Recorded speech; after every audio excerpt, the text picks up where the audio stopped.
সাত রানীর বনবাস। অভিশপ্ত অরণ্যের পথে রাজ্যটা ছিল সমৃদ্ধ, শান্ত আর রূপকথার মতো সুন্দর। রাজা অরিন্দমের 7 জন রানী, প্রত্যেকেই আলাদা গুণ অনন্য। কেউ জ্ঞানী, কেউ সাহসী, কেউ করুণাময়, কেউ রহস্যময়। রাজসভায় সবাই বলতো এই 7 রানীর রাজ্যে সৌভাগ্যের মূল। কিন্তু সৌভাগ্য চিরদিন থাকে না। এক অমাবস্যার রাতে রাজপ্রাসাদের আকাশ কালো মেঘে ঢেকে গেল। রাজপুরোহিত দৌড়ে এসে জানালেন, মহারাজ, রাজ্যে মহা অশুভ নেমে এসেছে। দেববাণী হয়েছে, 7 রানীকে 1 বছর বনবাসে যেতে হবে, না হলে রাজ্য ধ্বংস হবে। সবাই স্তব্ধতা। রাজা অরিন্দমের কণ্ঠ রুদ্ধ। আমার রানীরা অপরাধী নয়, তিনি বললেন। তবু দেবরানী অমান্য করা যায় না। পরদিন ভোরে রাজপ্রাসাদের সামনে 7টি রথ প্রস্তুত। রানীরা রাজবস্তু ছেড়ে সাধারণ পোশাক পরেছেন, তবু তাদের চোখে ভয় নেই, আছে দৃঢ়তা। জ্যেষ্ঠ রানী মৈত্রেয়ী বললেন, যদি আমাদের ত্যাগে রাজ্য বাঁচে, তবে বনবাসী আমাদের পথ। রথ চলল উত্তর দিকের অরণ্যের দিকে, যে বনকে সবাই বলে অভিশপ্ত বন। সেখানে নাকি সময় অন্যভাবে চলে, আর গাছের আড়ালে লুকিয়ে থাকে অজানা শক্তি। বনের সীমানায় পৌঁছে রথ থেমে গেল। রাজ্যের সৈন্যরা আর এগুবে না। রানীরা নিজেরাই পা বাড়ালেন অন্ধকারের দিকে। ঠিক তখনই গভীর জঙ্গল থেকে ভেসে এলো এক অচেনা শব্দ। হাসি না কান্না, কেউ জানে না। 7 রানী একে অপরের দিকে তাকালেন। এই তো শুরু। অভিশপ্ত বনের ভিতর সূর্যের আলো ঢুকে না বললেই চলে। গাছগুলো এত উঁচু আর ঘন যে দিনের আলোও সেখানে ধূসর হয়ে যায়।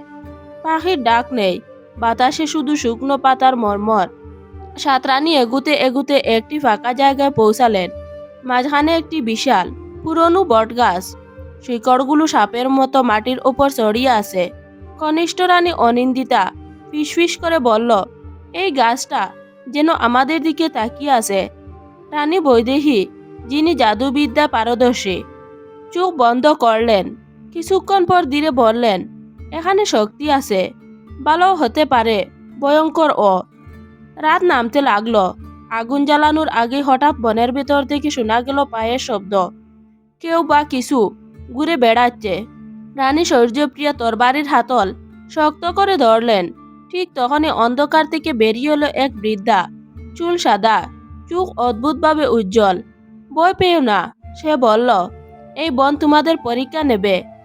7 রানীর 7 প্রশ্ন, যে পারবে সে বদলে যাবে। বৃদ্ধা হঠাৎই মিলিয়ে গেল, যেন কখনো ছিলই না। রাত গভীর হলে অদ্ভুত ঘটনা শুরু হলো। রানী মৈত্রেয়ী স্বপ্নে দেখা দিল রাজপ্রাসাদ আগুনে জ্বলছে। রানী চন্দ্রিমা শুনতে পেল তার মৃত মায়ের ডাক, আর অনিন্দিতা দেখতে পেল নিজেকেই, কিন্তু চোখ দুটো কালো। হঠাৎ বটগাছের শিকড় কেঁপে উঠল। গাছের গায়ে ভেসে উঠল একটি মাত্র বাক্য। প্রথম প্রশ্ন, কে তুমি, রানী না মানুষ? 7 রানী চুপ করে রইলেন। এই প্রশ্নের উত্তর না দিলে রাত শেষ হবে না। অরণ্য অপেক্ষা করছে। বটগাছের গায়ে লেখা বাক্যটা ধীরে ধীরে জ্বলতে লাগলো। কে তুমি, রানী না মানুষ? চারদিকে নিঃশব্দ, আগুনের শিখা পর্যন্ত নড়ছে না। প্রথমে এগিয়ে এলেন জ্যেষ্ঠ রানী মৈত্রেয়ী। তার কণ্ঠ শান্ত কিন্তু ভারী। আমি রানী ছিলাম, তিনি বললেন, কিন্তু তার আগেও আমি একজন মানুষ। ভয় পাই, ভুল করি, তবু দায়িত্ব ছাড়ি না। মাটিতে হালকা কম্পন হলো। বটগাছের একটি শেকড় ধীরে সরে গেল। এরপর চন্দ্রিমা কথা বললেন, চোখে জল। আমি মানুষ। রাজমুকুট আমাকে শক্ত বানাতে চেয়েছিল, কিন্তু ভেতরে আমি কখনো মায়ের ডাক শুনি। হাওয়া একটু হালকা হলো। সৌর্যপ্রিয়া তরবারি নামিয়ে রাখলেন। আমি রানী হিসেবে যুদ্ধ শিখেছি, তিনি বললেন, কিন্তু মানুষ হিসেবে শান্তি চাই। এক এক করে সবাই বললেন, বেদ, ভয়, লোভ, আশা। শুধু অনন্দিতা চুপ, সব চোখ তার দিকে। শেষে সে ধীরে বলল, আমি জানি না আমি কে। রানী হতে চেয়েছিলাম, মানুষ থাকতে ভুলে গেছি। ঠিক তখনই বনের অন্ধকার ছিঁড়ে পড়ল আলো। বটগাছের গায়ের লেখা মিলিয়ে গেল। একটি কণ্ঠ ভেসে এলো, গভীর নিরপেক্ষ। প্রথম প্রশ্নের উত্তর গ্রহণ করা হলো। যারা নিজেদের স্বীকার করেছে তারা এক ধাপ এগুলো। কিন্তু হঠাৎ মাটি ফেটে গেল অনন্দিতার পায়ের নিচে। সে চিৎকার করে পড়ে যেতে লাগলো। মৈত্রেয়ী তার হাত ধরলেন। কিন্তু বন ফিসফিস করে বলল, সবাই একসাথে এগোতে পারো না। রাত শেষ হলো, সূর্যের প্রথম আলো বনের ভিতর ঢুকলো। অনিন্দিতা বুঝে আছে অন্ধকারের ওপরে, জীবিত কিন্তু অচেতন। ভোরের আলো ঠিকমতো ছুঁতেই পারেনি বনের মাটি। কুয়াশার ভিতর অনিন্দিতার দেহ ঝুলে আছে, শ্বাস চলছে কিন্তু চোখ বন্ধ। মৈত্রেয়ী শক্ত করে তাকে ধরে আছেন। অন্য রানীরা বৃত্ত করে দাঁড়িয়ে বৈদেহী চোখ বন্ধ করে মন্ত্র পড়লেন। হঠাৎ তার কপালে গাম, এর ভিতরে কিছু লুকানো আছে। তিনি ফিসফিস করে বললেন, স্মৃতি নয়, অপরাধ। এই শব্দটা শুনে চারদিক ভারী হয়ে উঠল। ঠিক তখনই অনিন্দিতার চোখ খুলল, কিন্তু সেই চোখ আর আগের মতো নয়, গভীর অচেনা। থামো, সে বলল, কিন্তু কণ্ঠটা থার নয়। বনের ছায়া জমে একটু রূপ নিল, গত রাতে সেই বৃদ্ধা। দ্বিতীয় প্রশ্নের সময় হয়েছে, সে বলল, এই বন মিথ্যা সহ্য করে না। হাওয়ার মধ্যে ভেসে উঠল দৃশ্য, রাজপ্রাসাদের এক গোপন কক্ষ, বিশেষ শিশি, আর অনিন্দিতা কাপা হাতে শিশিটা লুকিয়ে রাখছে। চন্দ্রিমা চিৎকার করে উঠল, এটা কি? অনিন্দিতা কাঁদতে লাগলো। আমি কাউকে মারিনি, সে বলল, কিন্তু আমি চেয়েছিলাম, ঈর্ষায় অন্ধ হয়ে গিয়েছিলাম। বৃদ্ধা বলল, অপরাধ শুধু কাজেই হয় না, ইচ্ছাতেও হয়। বটগাছের গায়ে আবার লেখা উঠল, তৃতীয় প্রশ্ন, ক্ষমা চাও না ক্ষমা করো। এবার প্রশ্নটা একজনের নয়, সবার সূর্যপ্রিয়ার চোখে আগুন। ক্ষমা এত সহজ নয়, সে বলল। মতেই ধীরে অনিন্দিতার কাঁধে হাত রাখলেন, কিন্তু না করলে বন আমাদের ছাড়বে না। বনের বাতাস ভারী, পাতাগুলো পর্যন্ত নড়ছে না। বটগাছের গায়ে জ্বলছে সেই প্রশ্ন, ক্ষমা চাও না ক্ষমা করো। অনিন্দিতা হাঁটু গেড়ে বসে পড়ল, মাথা নত। আমি ক্ষমা চাই, সে বলল। আমার মন অন্ধ ছিল, রাজ্য সম্মান সবকিছুর ঊর্ধ্বে নিজেকে ভাবতে শিখেছি। তার কণ্ঠ কাঁপছে, কিন্তু মিথ্যে নেই। চুপ করে রইলেন বাকিরা। প্রথমে এগিয়ে এলেন চন্দ্রিমা, চোখ বেজা। আমি ক্ষমা করি, তিনি বললেন, কারণ আমি জানি অপরাধবোধ কতটা বাড়ি। বৈদেহী গম্ভীর নিঃশ্বাস নিলেন। আমি ক্ষমা করি, তিনি বললেন, কিন্তু ভুলের ছায়া থেকে মুক্তি পেতে সময় লাগবে। সূর্যপ্রিয়া কিছুক্ষণ চুপ করে রইলেন, তারপর তরবারি মাটিতে গেঁথে বললেন, যুদ্ধে শত্রু মারি, কিন্তু দুর্বলকে নয়। আমি ক্ষমা করি। এক এক করে সবাই বললেন। শেষে মৈত্রেয়ী, ক্ষমা মানে ভুল মুছে ফেলা নয়, তিনি বললেন, ক্ষমা মানে সামনে এগোনোর সুযোগ। ঠিক তখনই বনের ভিতর গম্ভীর শব্দ হলো, কেউ কেউ শেকল ভাঙছে। অনিন্দিতার চারপাশের অন্ধকার সরে গেল, সে অজ্ঞান হয়ে পড়ল। কিন্তু এবার শান্ত। বৃদ্ধার কণ্ঠ আবার শোনা গেল, দ্বিতীয় প্রশ্ন উত্তীর্ণ, কিন্তু মূল্য দিতে হয়েছে। মাটিতে একটি চিহ্ন জ্বলে উঠল, 7 জনের পায়ের নিচে 6টি আলো। একটি নিভে গেল। বৈদেহী স্তব্ধ। একজন আমাদের থেকে আলাদা হবে, তিনি বললেন। বন সিদ্ধান্ত নিয়ে ফেলেছে, কিন্তু কে? 6টি আলোর বৃত্ত স্পষ্ট, সপ্তমটি নিভে গেছে। নির্বাক অন্ধকার। সবাই একসাথে তাকালেন বৈদেহীর দিকে। তার পায়ের নিচে আলো নেই। বৈদেহী ধীরে হাসলেন, সেই হাসিতে ভয় নেই, আছে বোঝাপড়া। আমি জানতাম, তিনি বললেন। এই বন জাদুকে বিশ্বাস করে না, সত্যকে করে। মৈত্রেয়ী এগিয়ে এসে বললেন, তুমি তো ক্ষমা করেছ। বৈদেহী মাথা নাড়লেন, হ্যাঁ, কিন্তু নিজের জন্য নয়। আমি অন্যের ভুল ক্ষমা করেছি, নিজেরটা নয়। বনের ভিতর গর্জন উঠল, যে নিজেকে ক্ষমা করতে পারে না, সে সামনে যেতে পারে না। মাটি ফেটে বৈদেহীর সামনে পথ খুলে গেল, নিচে নয়, পাশের দিকে।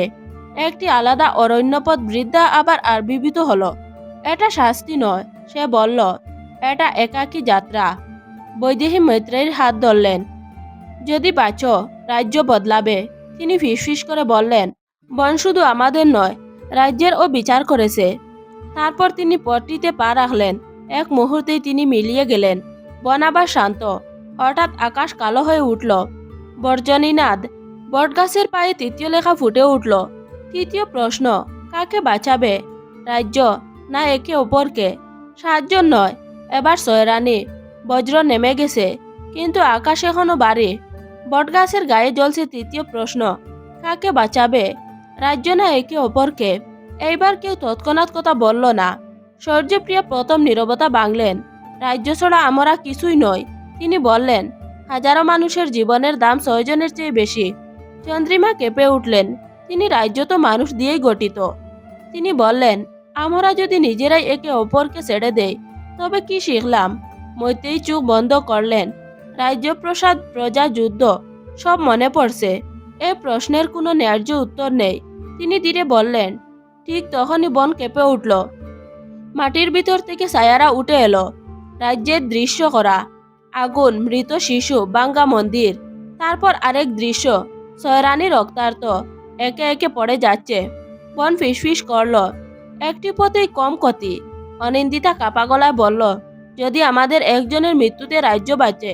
চন্দ্রিমা চিৎকার করে উঠলেন, না। ঠিক তখনই সূর্যপ্রিয়া এক পা এগিয়ে এলেন। আমি তাকবো, তিনি বললেন। রাজ্যের জন্য, তোমাদের জন্য। সবাই থমকে গেল। মৈত্রেয়ী তার দিকে তাকিয়ে বললেন, এটা আত্মত্যাগ নয়, এটা বন যা চাইছে। সূর্যপ্রিয়া হাসলেন, তবু কেউ না কেউ তো চাইবে। বনের মাটি খুলতে শুরু করলো, কিন্তু হঠাৎ একটি পরিচিত কণ্ঠে ভেসে এলো অন্য দিক থেকে। ভুল উত্তর। সবাই ঘুরে তাকালো। অন্ধকার পথ থেকে ধীরে বেরিয়ে এলেন বৈদেহী, চোখ জ্বলছে। বন কখন জীবন চায় না, তিনি বললেন। বন চায় সাহস। সবকিছু থেমে গেল। তাহলে সঠিক উত্তর কি? বৈদেহী ধীরে ধীরে সামনে এলেন। তার চারপাশে বনের ছায়া সরে যাচ্ছে, যেন বন নিজেকেই পথ দিচ্ছে। মৈত্রেয়ী বিস্ময়ে বললেন, তুমি তো বিচ্ছিন্ন হয়েছিলে, ফিরে এলে কিভাবে? বৈদেহী শান্ত কণ্ঠে উত্তর দিলেন, আমি বন ছেড়ে যাইনি, আমি বনের ভিতর দিয়ে হেঁটেছি। বৃদ্ধার কণ্ঠ আবার বেশি এলো, এবার কাছ থেকে। তৃতীয় প্রশ্নের উত্তর এখনো বাকি। বৈদেহী বটগাছের দিকে তাকালেন। রাজ্য আর আমরা দুটোকে আলাদা করে দেখাই ভুল। তিনি বললেন, আমরা বাঁচলে রাজ্য বাঁচে, আমরা মরলে রাজ্য শুধু একটা নাম। বন কেঁপে উঠল। মৈত্রেয়ী এক পা এগিয়ে এলেন। আমরা একে অপরকে বাঁচাবো, তিনি বললেন, আর রাজ্যকে বাঁচাতে ফিরে যাব পরবর্তীত হয়ে। চন্দ্রিমা বললেন, বই নিয়ে নয়। অনিন্দিতা যোগ করল, লোভ ছাড়া। সূর্যপ্রিয়া তরবারি মাটিতে নামিয়ে রাখলেন। হিংসা নয়। বটগাছের গায়ে লেখা জ্বলে উঠে বদলে গেল। তৃতীয় প্রশ্ন উত্তীর্ণ। আকাশ পরিষ্কার হতে লাগলো। প্রথমবারের মতো বনে পাখির ডাক শোনা গেল। বৃদ্ধা এবার সম্পূর্ণ ভিন্ন রূপ নিল। তিনি আর বৃদ্ধা নন, আলোয় গড়া এক নারী। বন কোনো অভিশাপ নয়, তিনি বললেন, এটা আয়না, যে যেমন সে তেমনই ফিরে যায়। মাটি থেকে উঠে এলো একটি পথ রাজ্যের দিকে, কিন্তু যাওয়ার আগে তিনি শেষ কথা বললেন, সবাই ফিরবে না যেমন গিয়েছিল। রানীরা একে অপরের দিকে তাকালেন। এই তো শেষ নয়। বনের শেষ প্রান্তে দাঁড়িয়ে ছয়রানী থমকে গেলেন। পিছনে তাকালে আর কিছুই নেই, না অভিশপ্ত অরণ্য, না বটগাছ, না প্রশ্ন, শুধু হালকা বাতাস, যেন কিছুই ঘটেনি। রাজ্যের পথ পরিষ্কার। প্রাসাদের ফটকে পৌঁছাতেই সবাই থমকে গেল। প্রহরীরা হাঁটু গেড়ে বসে পড়ল। মহারানীরা ফিরে এসেছেন। রাজা অরিন্দম দৌড়ে এলেন। ছয়জনকে দেখে তার চোখ ভিজে উঠল। বৈদেহী কোথায়, তিনি প্রশ্ন করলেন। মৈত্রেয়ী ধীরে বললেন, তিনি ফিরেছেন, কিন্তু অন্য পথে। সেই রাতে রাজসভা বসল। রাজ্য বেঁচে আছে, কিন্তু বদলে গেছে। খরা থেমেছে, আগুন নিবেছে, অথচ মানুষের চোখে নতুন প্রশ্ন। এক এক করে রানীরা নিজেদের বদল দেখালেন। চন্দ্রিমা রাজপ্রাসাদের গোপন কারাগার খুলে দিলেন। ভয় দিয়ে শাসন নয়, তিনি বললেন। সূর্যপ্রিয়া তরবারি রেখে সীমান্ত শান্তির চুক্তি করালেন। যুদ্ধ শেষ উপায়, তার ঘোষণা। অনিন্দিতা রাজমুকুট নামিয়ে রাখল। আমি শিখছি, সে বলল, শাসন করতে নয়, দায়িত্ব নিতে। মৈত্রেয়ী সিংহাসনে বসেননি, তিনি পাশে দাঁড়ালেন। রাজার পাশে তাকাই আমার ভূমিকা, তিনি বললেন। শেষ রাতে রাজপ্রাসাদের ছাদে মৈত্রেয়ী একা দাঁড়িয়েছিলেন। হঠাৎ বাতাসে পরিচিত গন্ধ, পাতা আর আলো। একটি কণ্ঠ ভেসে এলো, বন শেষ হয়নি। তিনি হাসলেন। জানি, তিনি বললেন, এখন বন আমাদের ভেতর। আকাশে পড়া জ্বলে উঠল। রাজ্য বাঁচল, কিন্তু রূপকথার মতো নয়, সত্যের মতো। ভিডিওটি ভালো লাগলে লাইক কমেন্ট করবেন এবং চ্যানেলটি সাবস্ক্রাইব করে রাখবেন।